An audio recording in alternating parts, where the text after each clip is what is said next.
y ahora solo vamos a dar generalidades, ¿estamos? Entonces, el sistema digestivo. Primero encontramos nuestro tubo digestivo y su función es proporcionar a nuestro organismo distintos materiales, agua, electrolitos, nutrientes que nuestro organismo necesita para mantenerse como tal y para obtener esa energía necesaria y cumplir sus funciones. Entonces, ¿qué procesos vitales va a realizar nuestro organismo? Si está completo, si está en equilibrio, va a poder reponer estructuralmente, va a formar más células, va a existir el proceso de crecimiento, proceso de reproducción. Si cada uno de los sistemas funcionan correctamente y en equilibrio, y por lo tanto también si nosotros suministramos esas sustancias. Entonces el tubo digestivo está formado por una mucosa que es una capa de epitelio especializado. Según cada región de las partes digestivas tienen una mucosa y una capa de tejido conectivo. También tienen capas musculares, ¿verdad? Entonces existen dos capas de músculo, una externa y que tiene células y una interna con células de igual forma, pero la diferencia es que a nivel externo las células van a ser largas o longitudinalmente y a nivel interno las células son circulares, excepto en la boca y la lengua, que entonces estas van a ser movidas o la movilidad se va a permitir mediante el músculo estriado con el que éste cuenta y las fibras musculares que son responsables de estas funciones motoras de movimiento de estos órganos. Capa externa que llamamos entonces adventicia. En la boca, en el esófago y en el recto es de tejido conectivo laxo, que los une a los órganos adyacentes. Entonces este tejido va a permitir la unión entre estas estructuras. En el estómago y los intestinos está una membrana serosa, el peritoneo, y permite entonces a los órganos deslizarse libremente, ¿sí? En los movimientos peristálticos al momento de la digestión. ¿Qué hechos fisiológicos, escuchemos chicos, hechos fisiológicos, ¿sí? ¿Qué funciones fundamentales cumple? El movimiento del material a través del tracto gastrointestinal. ¿Se acuerdan que en la mañana ya lo habíamos visto? Entonces aquí dice movimiento del material. Puede ser entonces transporte, ¿sí? Entonces este material, y ya dijimos que el material pueden ser electrolitos, alimentos, agua, y son llevados al tracto gastrointestinal. El segundo, secreción de los jugos digestivos, que más adelante o que más bien los compañeros ya explicaron, ¿verdad? Que jugos son los que se secretan para la descomposición de los alimentos.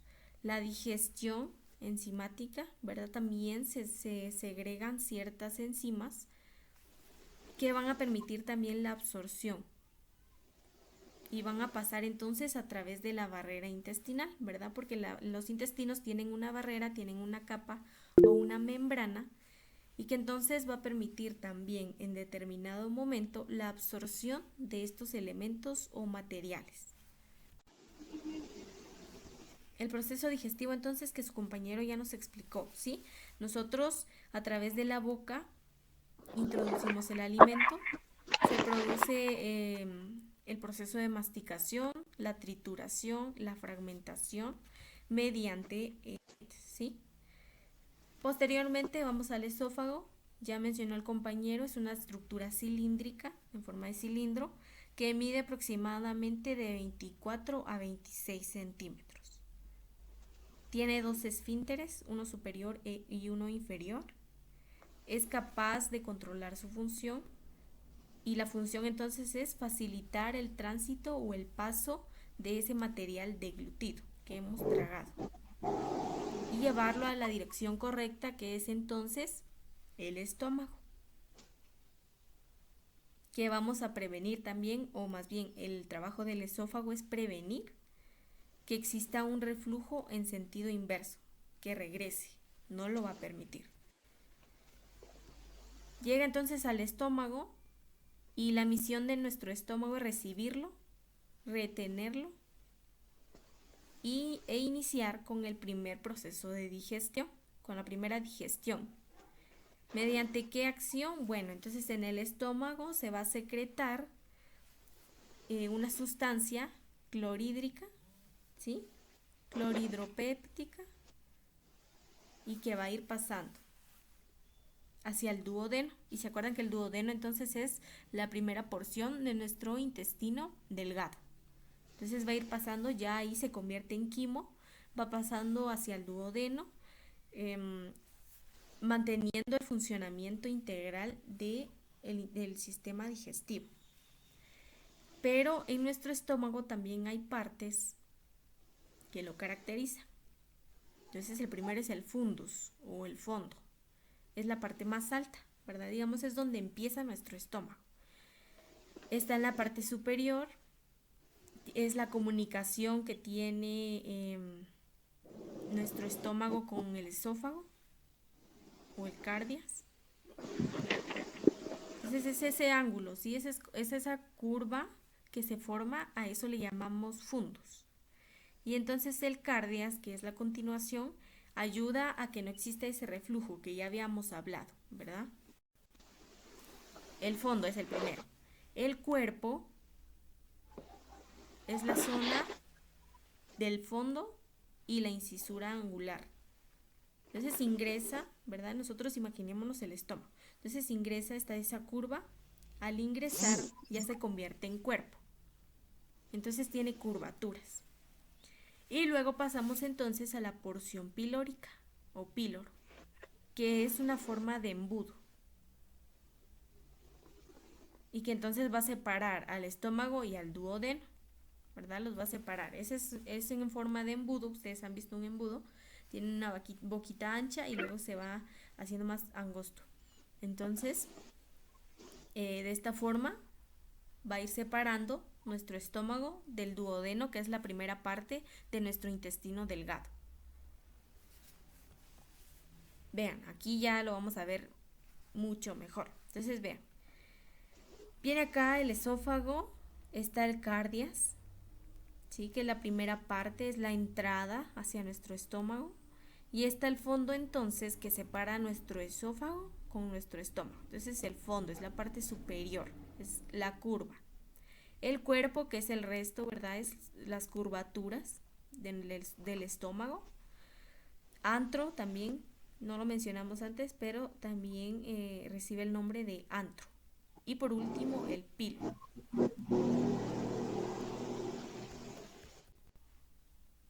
Pasa entonces al intestino delgado mediante el duodeno, perdón. Y este intestino delgado entonces mide aproximadamente de 4 a 7 metros. Y está plegado, ¿verdad? O está doblado. Y entonces crea asas intestinales para poder permitir que se reduzca ese volumen o ese espacio que ocupa, ¿verdad? Entonces está, si ustedes han visto el intestino, pues está alojado, está plegado, doblado para reducir el espacio, ¿sí? Y tiene tres partes que ya dijimos: duodeno, yeyuno e ileum. Y ahorita las vamos a ver. Entonces, las funciones del intestino delgado. La primera función es absorber nutrientes y la segunda es mezclar y progresar la masa o el contenido alimenticio por todo el intestino hasta llegar a nuestro intestino grueso. Entonces vean, aquí están las partes para que nos localicemos. Y entonces encontramos aquí el duodeno, ¿verdad? Que sería la separación de nuestro estómago. Duodeno. Y están todas las curvaturas, está plegado y ya a nivel medio encontramos el yeyuno.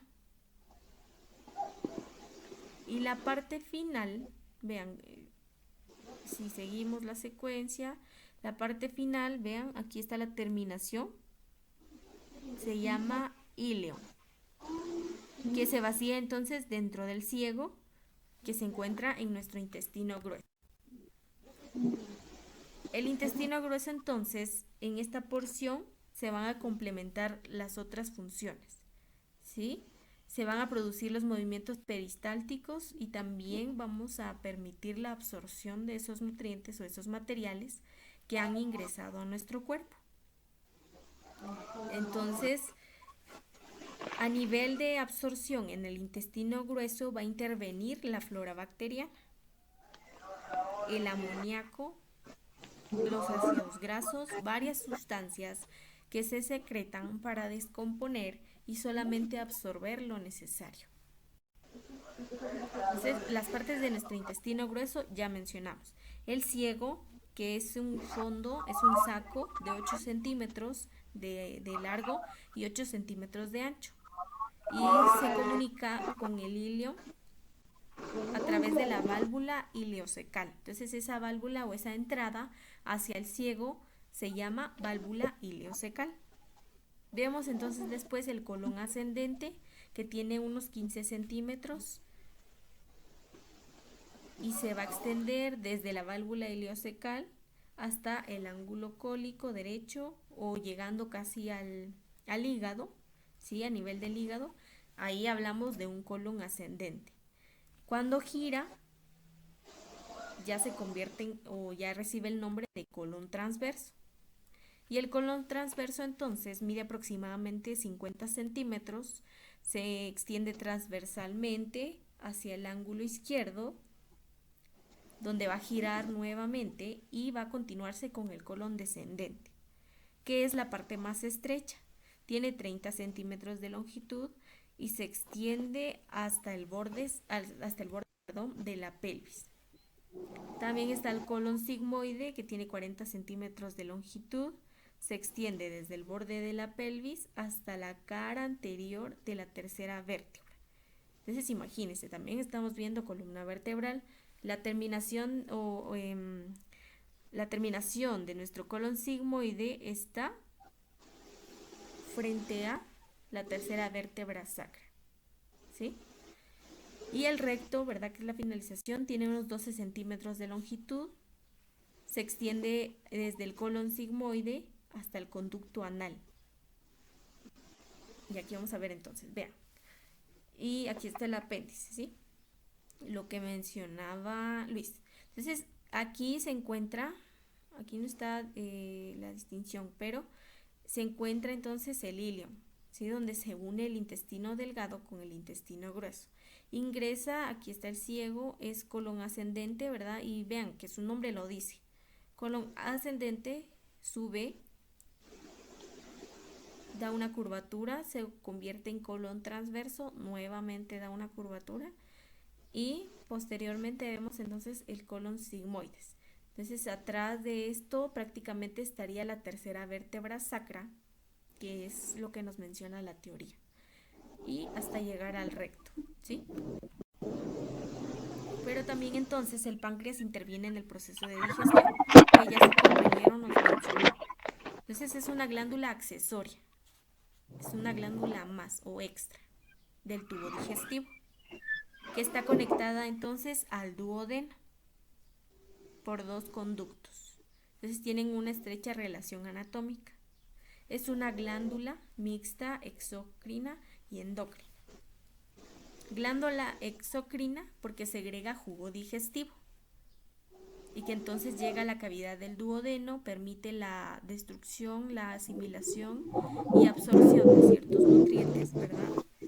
Tiene la función similar o estructura similar a las glándulas salivares porque tiene células que secretan y que vierten secreciones en los conductos para formar estas sustancias y por lo tanto descomponer los alimentos. Glándula endocrina porque segrega dos hormonas, glucagón e insulina. A ver, ¿qué habíamos dicho que cuál era la función del glucagón y de la insulina?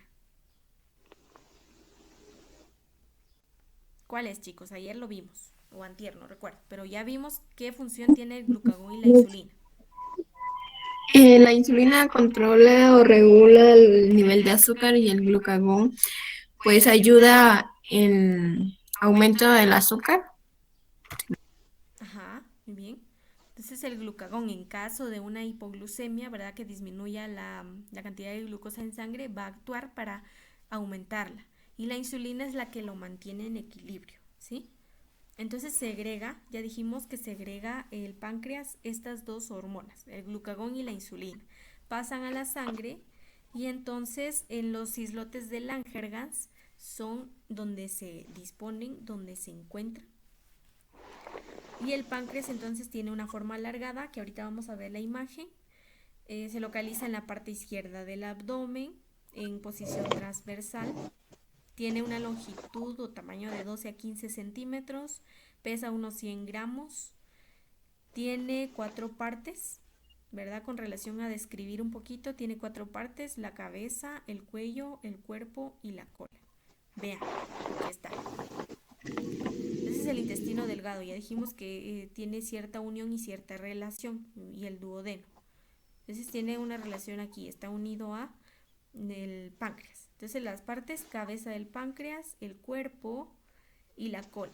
El conducto pancreático es esta ramita que ustedes, bueno, en la forma de ramita que ustedes ven, y el conducto biliar común. El hígado, que también interviene en el proceso de digestión, es el órgano de mayor importancia refiriéndonos a algo metabólico, y es el más grande. Pesa 1.5 kilogramos aproximadamente. Es una glándula accesoria también. Ocupa el hipocondrio derecho y parte del epigastrio y del hipocondrio izquierdo. Está situado debajo del diafragma. ¿Se acuerdan que ya habíamos visto también dónde se localiza el diafragma? Bueno, se encuentra situado debajo de. Presenta 4 caras: anterior, posterior, diafragmática y visceral. Entonces vean, aquí está nuestro hígado. Vean entonces cómo está conformado, ¿sí? Entonces está el duodeno, parte de nuestro intestino delgado, está el páncreas, el conducto biliar, vesícula biliar, conecta también con el conducto hepático, ¿verdad? Con el hígado. Y vean cómo está, de esta forma se encuentra dentro de nosotros, ¿verdad? O de una forma figurada, así tendría que encontrarse. Entonces tiene un lóbulo derecho, un lóbulo izquierdo, ¿sí? Así se localiza. El sistema biliar entonces es un sistema de canales y conductos que ya vimos, ¿verdad? Son canalitos o conductos hacia el intestino delgado. Tienen 2 partes que tienen canalículos y conductillos biliares y que forman entonces la estructura microscópica, ¿verdad? Una parte que no se puede ver del hígado. Entonces forma una vía biliar dentro del hígado y otra que sale del hígado y conecta entonces a la vesícula biliar y al duodeno. La vesícula biliar entonces es un saco de paredes delgadas en forma de una pera. Se encuentra en una depresión de la cara visceral del hígado, almacena la bilis secretada por el hígado y la bilis entonces se secreta en una fase activa de la digestión y la concentra absorbiendo agua y electrolitos. Entonces vean aquí: vesícula biliar, el conducto cístico, conducto biliar común, y en determinado momento, que puede ser alguno de los padecimientos, los cálculos biliares. Y eso sería